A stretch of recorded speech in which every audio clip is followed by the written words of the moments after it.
Welcome to the official channel of ভেকটেক BD. আজকের ভিডিওতে আমি তোমাকে দেখাবো কিভাবে তুমি Google, YouTube, Chrome, Play Store, Lens সহ গুগলের যত সাইট আছে সবগুলোর হিস্ট্রি কিভাবে এক ক্লিকে ডিলিট করবে। কথা না বাড়িয়ে চলো শুরু করা যাক। প্রথমে ক্রোম ব্রাউজার ওপেন করো, দেন সার্চ বারে ক্লিক করলে দেখতে পারছো আমি যা যা সার্চ করছি সেগুলো এখানে শো করছে।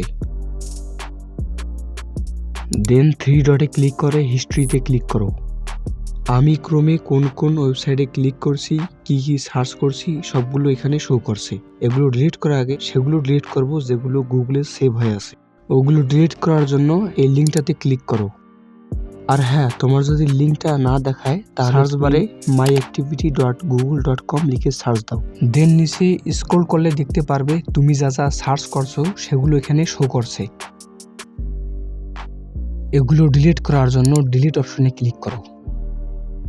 এখানে অল টাইম সিলেক্ট করো। যেহেতু আমরা সবগুলো হিস্ট্রি ডিলিট করব সেহেতু এখানে সিলেক্ট অল করাই আছে। দেন নেক্সটে ক্লিক করো, দেন ডিলিটে ক্লিক করো, গট ইটে ক্লিক করো। দেন এখানে দেখতে পাচ্ছ নো অ্যাক্টিভিটি কথাটা চলে, এর মানে আমাদের সবগুলো হিস্ট্রি পার্মানেন্টলি ডিলিট হয়ে গেছে। দেন থ্রি ডটে ক্লিক করে হিস্ট্রিতে ক্লিক করো। এখন এগুলো হিস্ট্রি ডিলিট করার জন্য ডিলিট ব্রাউজিং ডাটাতে ক্লিক করো। এখানে অল টাইম সিলেক্ট করো। প্রথম তিনটা আর শেষের দুটা সিলেক্ট করে ডিলিট ডাটাতে ক্লিক করো। ডিলিট। দেন সার্চ বারে ক্লিক করলে দেখতে পাচ্ছ আমাদের হিস্ট্রিগুলা আর শো করছে না। সবশেষে থ্রি ডটে ক্লিক করে ডিলিট ব্রাউজিং ডাটাতে ক্লিক করো। এখানে অল টাইম সিলেক্ট করো, দেন ডিলিট ডাটায় ক্লিক করো।